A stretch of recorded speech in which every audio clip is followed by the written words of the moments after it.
Welcome to another edition of the Green Beige Podcast, Fantasy Spot. That is AJ. He is the green. I am Ken. I am the beige. And we are here for another Thursday edition of the Fantasy Spot. AJ, how are you doing, my brother? I had such an up and down week. I was like 2-4 this week. It was annoying. So I'm annoyed. That's how I am, annoyed. Well, boy, I am right there with you because thanks to what happened last night, I ended up Mhm. losing in a league that I was comfortably ahead. I should have won, causing me now to go 2-3 this week. I'm not accustomed to having these losing weeks, but it is what it is, right? Yeah, indeed. Such is fantasy. Indeed. It is a cruel mistress, that is for sure. Indeed. So, as we like to do, before we get into the other stuff, we always like to look back and update as to what happened in our show league. So, my beige bombers, we were going up against Team Burks. And I don't know if you saw AJ, but from our Green Beige Twitter account, I posted heading into the Monday night game, what miracle do you need for this game? Yeah. Because I, well, I was projected to win, but just Mhm. because I was projected to win doesn't mean that I didn't need a miracle. Because when I'm just trying to pull the post up so that, right, going into the Monday night game, I was down 75 to 120. Team Burks had already played out all of their players, Mhm. but I ended up winning by 100 with a total of 143 points to Team Burks' 120. London Learners, well, they made a mistake in their lineup setting this week and they lost to Kawhi Knott 131.5 to 106.5. Team Club Sheshe 179. They were our highest scorers for the week, taking down Denver Ravens Revenge 127. Long Bay Bayonets 147.5. They beat Alberta Tyrant, who had the lowest score of the week, 81 points. And your Ad Hawkinson, you took down Eckler and Koch 137 to 104. So when we look at the standings, now the Beige Bombers, we are still out front with a record of 8-2. Long Bay Bayonets and Kawhi Knot, they are both sitting at 6-4. Team Burks is 3-7, and Alberta Tyrant, they are 2-8. Team Club Sheshe, they have assumed the summit of the Western Division. Ad Hawkinson, they are second with six, both on 6-4. Denver Ravens Revenge, London Learners are both on 5-5, and Eckler and Koch, they are 3-7. So, AJ, I made this comment to one of our participants this week, and they Mhm. said that this is one of, if not the most competitive league I have been a part of in a very long time. We Yeah. have three teams Yeah. who are below 500, and then, with the exception of my beige bombers, everyone else is packed in at 6-4 and 5-5. Um, yeah. Yeah, and to add to that, right? You just mentioned the West and Club Shea. And my team having the same record. Did you realize that I am literally 2.5 points shy of that team? Like Wow. literally. They've scored 15-29. I've scored 15-26.5. Wow. Yeah, it's that close. And actually had less points against. So if I have a very good week, I could head back to the apex there, and I need that. I mean, at this point, I still am in contention for because we only have 4 playoff spots. Still, I'm in contention, but you want to win a division, you know? It is true. No, the interesting thing for me too is that looking at the standings and the season stats, London Learners, they are 5-5. However, they're only given a 4% chance to make the playoffs, even though they are literally one game back. Now, they have been one of the lesser scoring teams in our league. They have put up 1,295 points so far Mhm. in the 10 games that we've had. Now, I did make mention of them missing an opportunity with their lineup this week Mhm. because the London Learners, for their team, they have Kyler Murray as the starting quarterback, and Murray was out this week. And Mhm. had the London Learners swapped out that Murray for Ryan Tannehill, they would have won. They got 0 points from their quarterback, and Ryan Tannehill on their bench put up 42 points. That would have given What you them would a have put them? 148.5. Right. He would have won. Yeah, that's what happens when you're in a completely different time zone. Yes, it is true. And you forget. Yep. But an opportunity was there, and the opportunity lost. But if things were to shake out his way, he could still make the playoffs. He Mhm. just needs some help from the guys above him. Now, my beige bombers, we have done spectacularly this season. We have 1,685.5 points. We are the top scoring team in the league. And defensively, I mean, it's not as if we're literally playing defense, but points against, I have the second, yes, I have the second lowest points against in the league. Third, 1,000, third. third? Yeah, because I'm actually on top of the league with that, and then Long Bay Bayonets Oh, yes, is that is second, correct. so you're third. Yeah. Yeah, 1322.5 for you, 1357 for the bayonets, and then my beige bombers are 1388 and a half. So, well, we've looked at what's happened this week. When we look ahead for the coming week, the last place Alberta Tyrants, they are coming up against the first place Beige Bombers. Team Club Shea, they go up against Team Burks. The Long Bay Bayonets, they battle Kauai Knot, 2 6 and 4 teams going at it. The London Learners, they're going up against Eckler and Koch. And the Denver Ravens Revenge are going up against your Ad Hawkinson, 5 and 5 versus 6 and 4. So we have some very competitive matchups to look forward to this week. Mm-hmm. Mm-hmm. Yeah, yeah. All right. So AJ, you know how we always like to then look at our heroes and our goats for the past week. So, who do you have as your heroes? First up. Well, all right. So let me start off by mentioning some receivers. First of all, and I mentioned this guy in the Green Bay episode, Debo Samuel. Oh, this man had an amazing night. He was doing a little bit of everything, but he had 97 receiving yards from 5 receptions. The rushing yards was a good addition as well. In 2 total touchdowns, the Rams could not stop him. This man is just too great a weapon. Cooper Kupp, even though the Rams suffered a dismal loss, still had 11 catches for 122 yards, did not get into the end zone, but still, that's still a very good return given the way that offense was looking. That was good enough for 26 points in our league. CD Lamb, look, if this guy keeps playing the way he has been for the season, Jerry Jones is going to move up. Mark my words, Jerry Jones will move off of Amari Cooper sooner than later and free up that cap space. You know what? We could get into that on a later episode of the Green Bay. But Lamb had 6 catches in that game for 94 yards and 2 scores. Most importantly, right, and this is where it's fantasy relevant as well. He leads the team in every major receiving category: targets per game, receptions per game, yards per game, yards per reception, catches, touchdowns. CeeDee Lamb is doing everything, and right now in that offense, if you have CeeDee Lamb in your team, it's not even a question of when you should start him. He should be in your lineup every single week.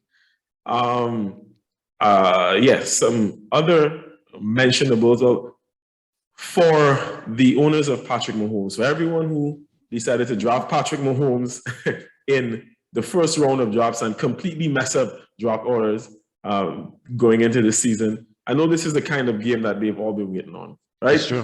He feasted 405 yards, 5 touchdowns, and most importantly, he did not give the ball away. Yep. So, and I think in our league, that was good for like 85 and a half points. That is arguably undoubtedly his best game of the season, based on the eye test and the fantasy numbers.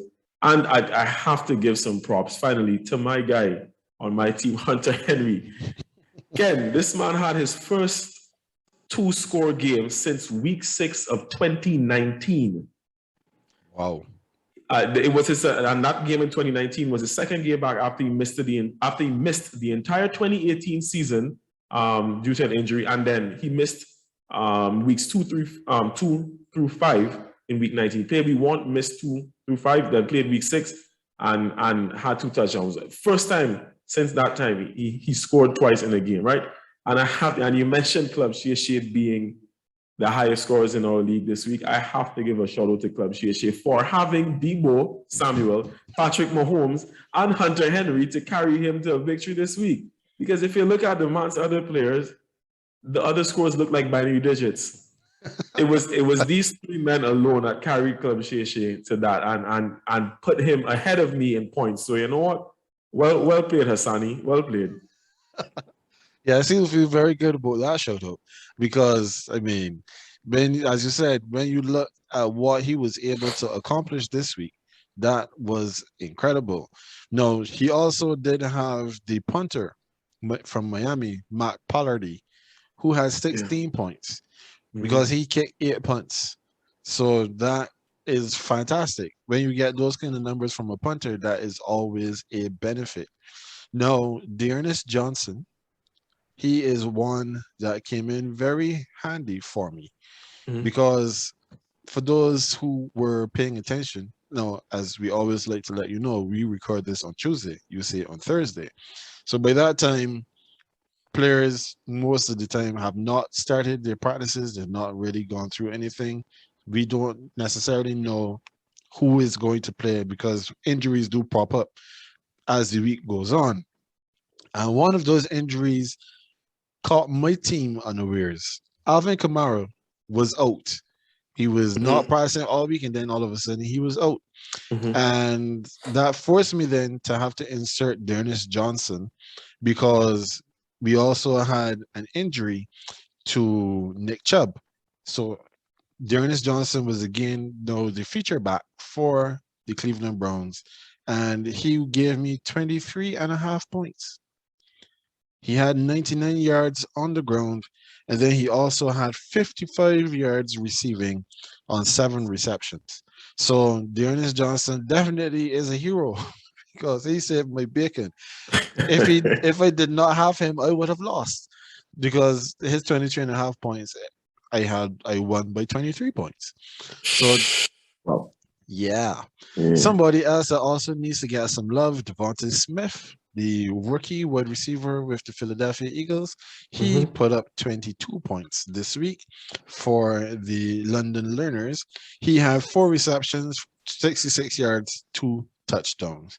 George Kittle, we made mention of him last week when he said that he came back and he looked like if he never left. He had another 5 receptions, 50 yards and a touchdown, 16 points. So kudos to him as well. Now, Ezekiel Elliott, he needs to start putting the ball on the grass. However, he had 2 touchdowns in this game against the Falcons and 41 yards rushing. So when you take that into consideration, he still came out with 22 points, even though he lost the fumble, which was a -2. And of course, I mean, there are lots of other people that we can make mention of. Tyreek Hill, 7 receptions, 2 touchdowns, 83 yards, good for 27 points. And Justin Jefferson, 9 receptions, 143 yards, 26 points, even though he did not score a touchdown. Kudos to him as well. But of course, where we like to keep it light and fun at the beginning, then we have to go to the dark side. There are some goats. And AJ, I know you have some goats. So who are your goats? All right. So let me start off. First of all, I really don't like having to do this to wide receivers because they're really at the mercy of the quarterback, obviously, right? But I still need to mention them. First of all, AJ Brown. After having back-to-back games of over 100 yards, this is in week 7 against Kansas City, week 8 at the Colts. 2 best fantasy outings this season of the season. The only 2 games where he's gone over 100 yards. He followed that up with going to the Rams. He had 11 targets then, brought in only 5 catches. He had 11 targets in the previous week against the Colts. That time he caught 10, against the Rams caught only 5. And then this week he had even less targets than he had catches in the previous week. 4 targets, a single catch, 16 yards, good enough for 3 points. I know the gentleman who I played, a very good friend, and one of my closest friends ever is who I played, who had him on his team. So I'm very happy that AJ Brown had this, me personally, but I know he's not pleased. I know he's not pleased because he's been very high on AJ Brown. That's one of his guys. Also, I just mentioned CeeDee Lamb, and on the other side, there's Amari Cooper. For fantasy owners of Amari Cooper, it has to be really disappointing that in a huge win such as this, that Cooper actually had basically little to no part to play in that offensive walloping. He had 4 catches for 51 yards. Did not, for some reason, I don't know why I didn't put down what point total that yielded in our league, but it can be good. And that's part of the reason why I said that I believe that in real time that the Cowboys are going to move on from Amari Cooper sooner or later. I think they have enough talent otherwise, and he just isn't needed, and that contract is something that could be cleared up. Yeah, sorry. He was good for 9 points. 9 points. There we go. Something. Oh, yeah. And also my guy, I mean, in the one game where Detroit actually did not lose, my guy, TJ Hawkinson had, again, it's hard to blame him for having 1 target all game. I didn't watch the game, so it could mean that he was taken out of it by the defense. That could very well be the case, but good grief. And he didn't bring in that target either way. So he ended with 0 points. I have this guy in about 3 leagues. It hurt me. And plus, I actually like him as a player. No, he's really good. So it really hurt me. What hurt me the most are the quarterbacks. In the league I told you I'm the back-to-back defending champion, my 2 quarterbacks are Justin Herbert and Matt Stafford. Mercy and grace. So you know how this week, how that last week treated me? Yep. Justin Herbert really let me down. 195 yards, 1 touchdown, and a pick. Matt Stafford once again with more INTs than touchdowns for the second week running. Had they been putting up the numbers that they were accustomed to throughout the season, I would have easily won that matchup. But here I stand. Understood, sir. Now, you made mention of your guy, TJ Hawkinson, who had 1 target and failed to trouble the scorers. Likewise, failing to trouble the scorers this week was Mike Gesicki. However, no, I missed a lot of the beginning of that game. Mm-hmm. So I can't tell you exactly how it went all the way through. However, Mike Gesicki has 7 targets. He brought in none of them. That's terrible. It's a little different. Man, you have the opportunity. Yeah. And you do nothing. Thankfully, in the league that I have Mike Gesicki, I had him on my bench because George Kittle is my other tight end. So there's no way I'm going to start Gesicki over Kittle. Praise Joe. Now, somebody else. Oh, and by the way, Team Burks has Gesicki. So they did not benefit at all. Yeah, clearly he didn't check his team though, because it is true. No, Mike Davis. Okay. So game script will dictate how certain things go. However, when Mike Davis only has 3 rushing attempts and no catches and gives you 1.5 points, that's a problem. Right now, I'm starting to think that I also have a problem with Darren Waller. I have him in a couple leagues, and Darren Waller's numbers have not been very good this season. They haven't. Darren Waller finished this game against that porous Kansas City secondary 4 receptions for 24 yards. Well, Yeah. they are out there having, well, Kansas City is having Travis Kelce doing as he feels like. Waller was completely buttoned up and bottled up and did not contribute anything to the scores. Now, as I always say, we don't um, go against somebody or call them a goat because of injury. But Cordell Patterson, 4.5 points, that had to sting. Yeah, definitely.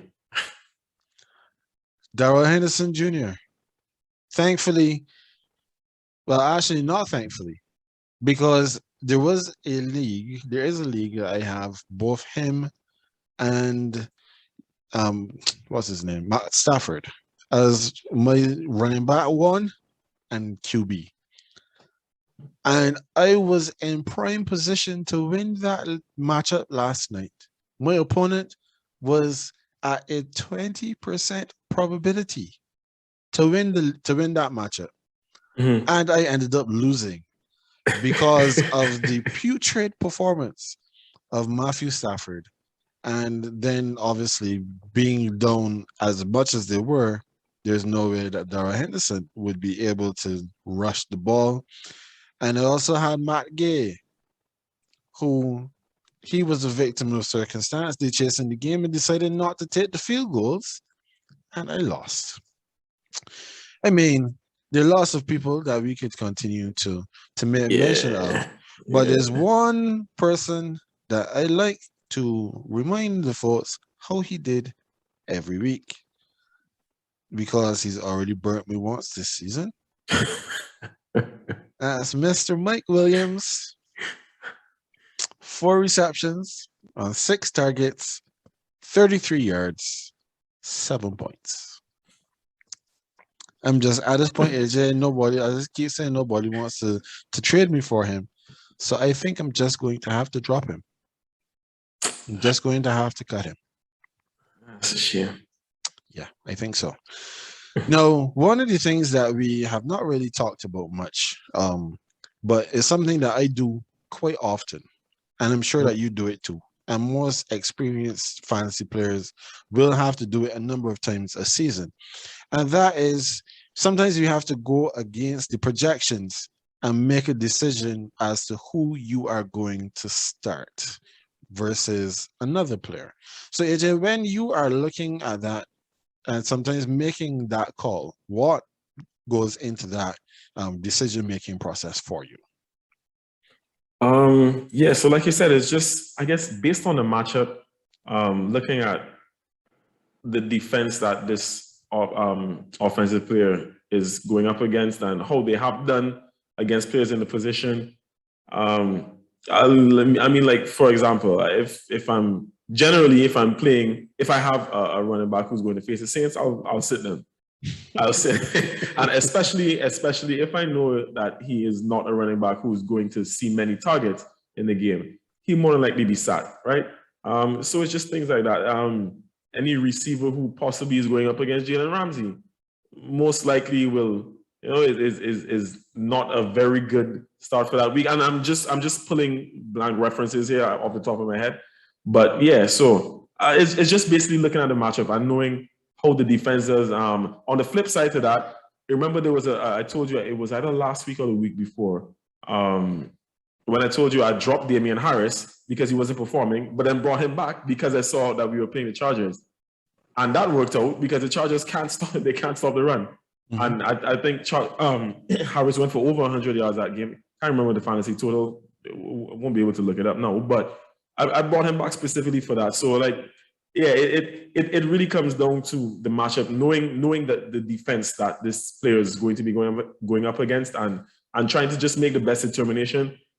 I mean, anything can happen, but sometimes there's someone you just can't overlook.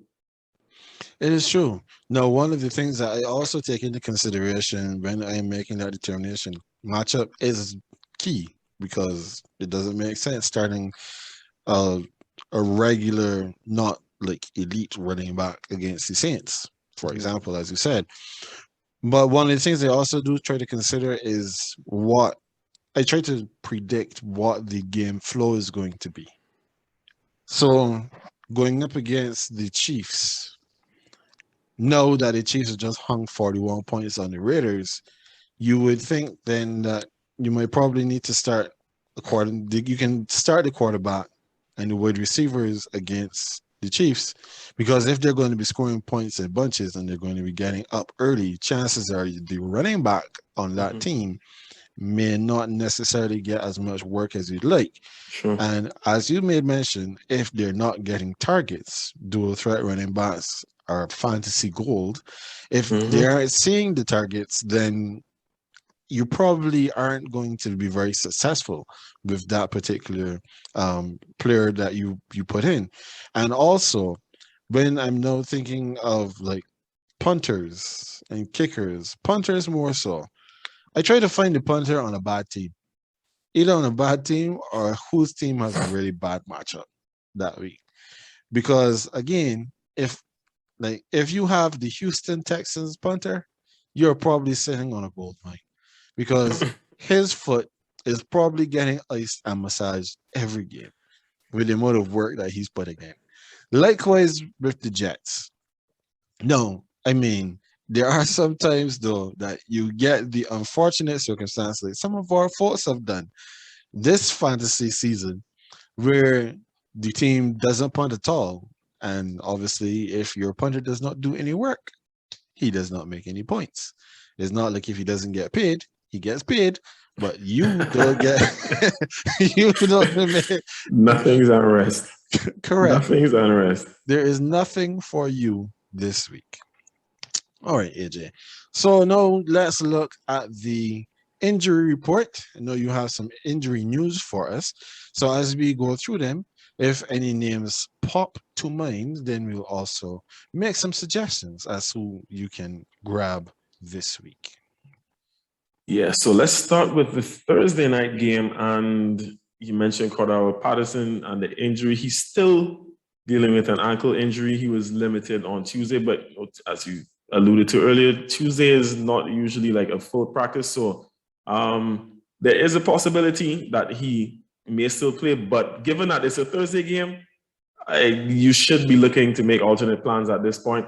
I don't know necessarily that the plan is Mike Davis coming coming up against that Pats defense and what's his name? And Belichick. What am I saying? What's his name? And Belichick in a short week. He usually does a good enough job, as I mentioned in the Green Bay podcast, at being able to plan. So you may have to look on the wire for this one. Elijah Mitchell, I had no idea that this happened, but he suffered a broken finger. I don't know when that happened. He absolutely feasted against the Rams. He was the leading rusher for the Niners in that game. He had 97 rushing yards. Nothing through the air, but still, he had a very good game. And his status is unclear because of that broken finger for week 11. Damian Harris, Mike Pat's running back, who I just mentioned, he returns to practice after being out with a concussion in the victory against the Browns. Oh, the thing is, Ramondre Stevenson had a very good showing as filling in, deputizing for him.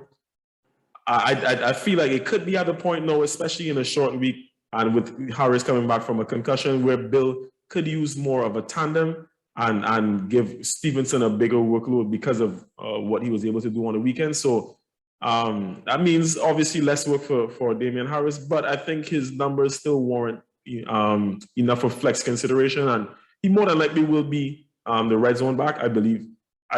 I could be wrong because Stevenson, like I said, did very well doing that, but I still think if you have Harrison, you can plug him in as a flex play.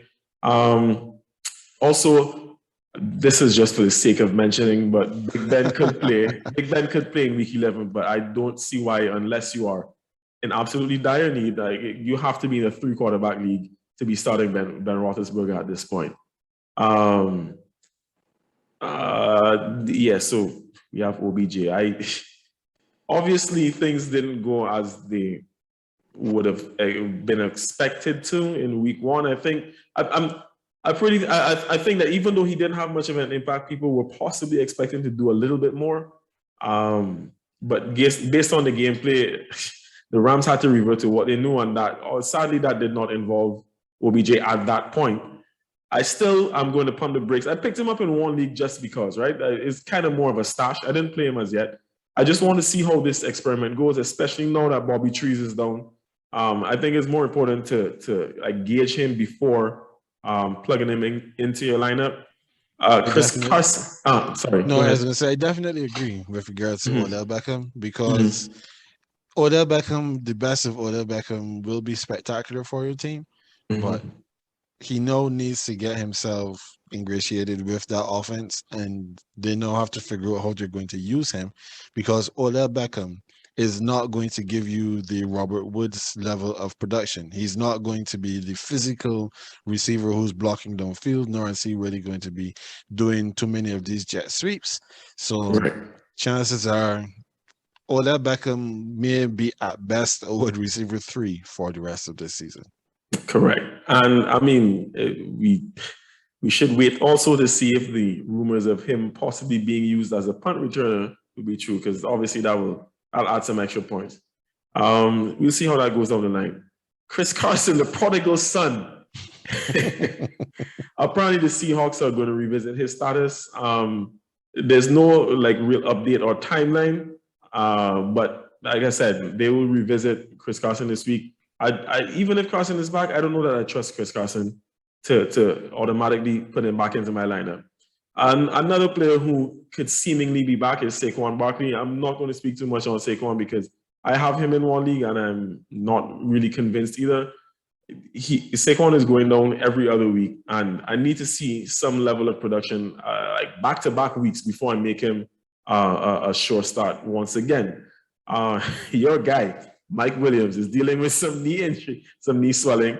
I mean, I get you. That's still probably no excuse no. But you said he was 4 of 6 last week, right? I mean, yeah, he was 4 of 6. It's not terrible, but yeah. But the thing that has me, right, is that his head coach is saying that the knee swelling is not impacting his production. But he's had 10 catches for 137 yards in his last 4 games combined. There's a reason why I keep mentioning what Mike Williams does, and it's not because he is making, things happen. He's not. No, I will give him the benefit of the doubt if this knee issue is what is causing his numbers to be down. But come on, man. I mean, it could very well be that. So then we have a tight end in Ricky Seals-Jones.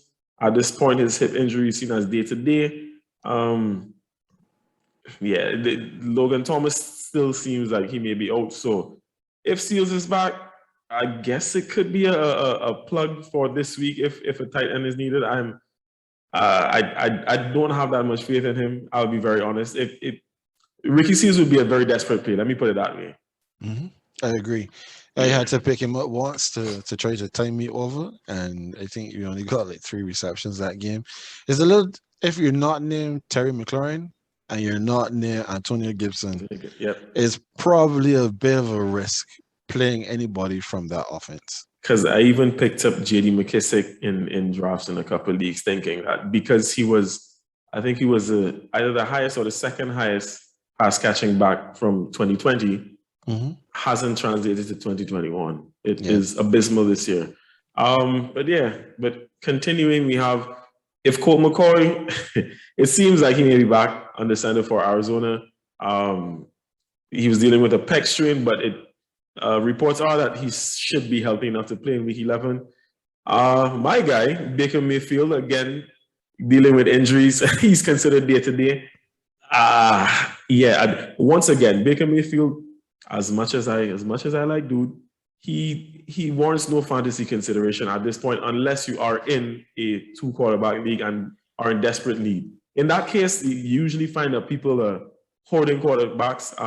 They have the 2 starters and then 2 on the bench, so the waiver wire is a bit bony.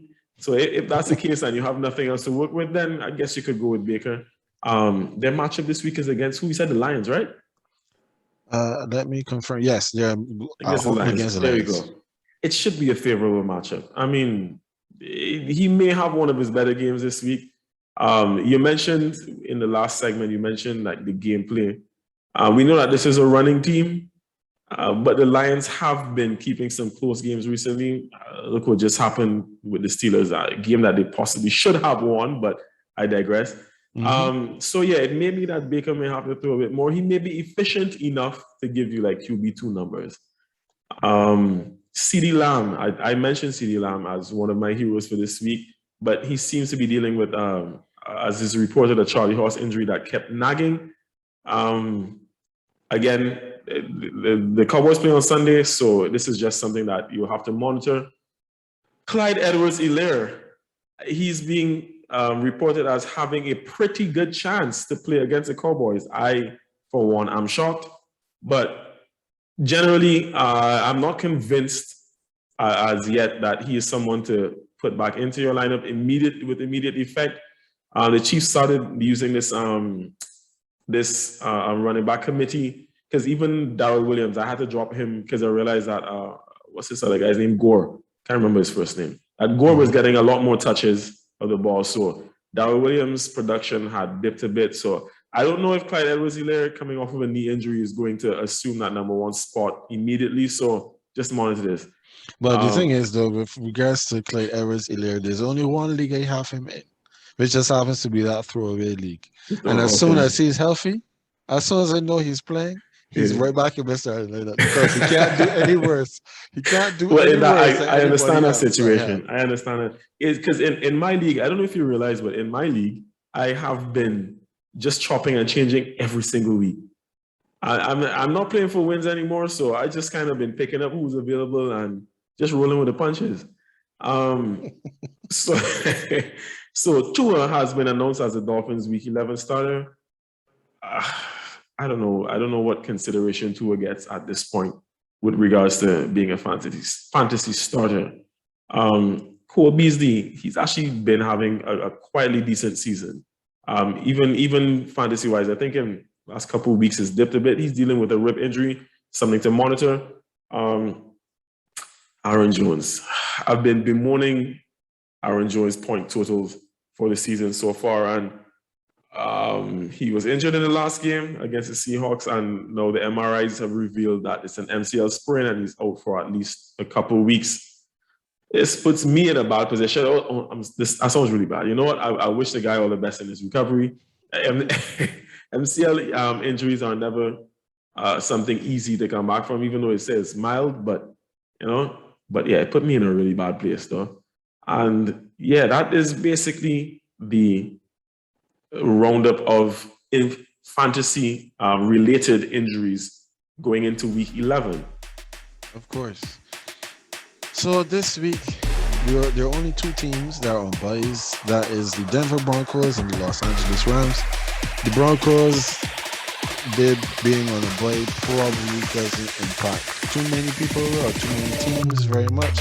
However, the Rams being on a buy probably means that most of us are scrambling, if we haven't already prepared, or making some changes this week, because pretty much everyone in the offense would have been a starter on your team. Now, this week, there being only two teams on a buy, however, it does give you lots of options. So that is something that you hopefully will have an opportunity to make some changes. Get your teams ready for week 11. I feel like I just need to mention this because I only just noticed it, right? Sure. But I just mentioned Darrell Williams and the fact that in recent weeks it seemed like Kansas City had been going more to a committee, right? Mm-hmm. And I just realized, and as a result, I dropped him, and I just realized that you were the one that picked him up. He had his best game of the season against the Raiders. So let me not be misleading. I'm not saying that Darrell Williams is a bad player. I'm just saying he's in a position now where you never know what is going to happen on a weekly basis. He's not a plug and play every single week, because again, Kansas City is rolling with a backfield committee, and if Edwards-Helaire gets back into that mix, he's going to make it even harder for him to get touches. But yeah, against Las Vegas, it was just one of those nights. 33 points for you. It is true. It's best of the season. I can't make this stuff up, and here I am struggling for points. It happens. It happens. That is the way Yeah, the cookie crumbles very often in fantasy. indeed, indeed. All right, folks. So we will leave it here for this week. We will definitely see you guys next week. You can definitely keep up with our primetime pick'em.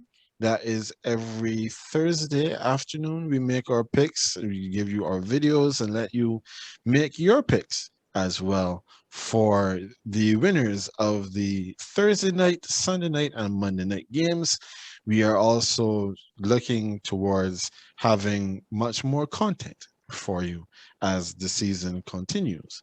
So, as always, that is AJ. He is the green. I am Ken. I am the beige. And we will see you next time.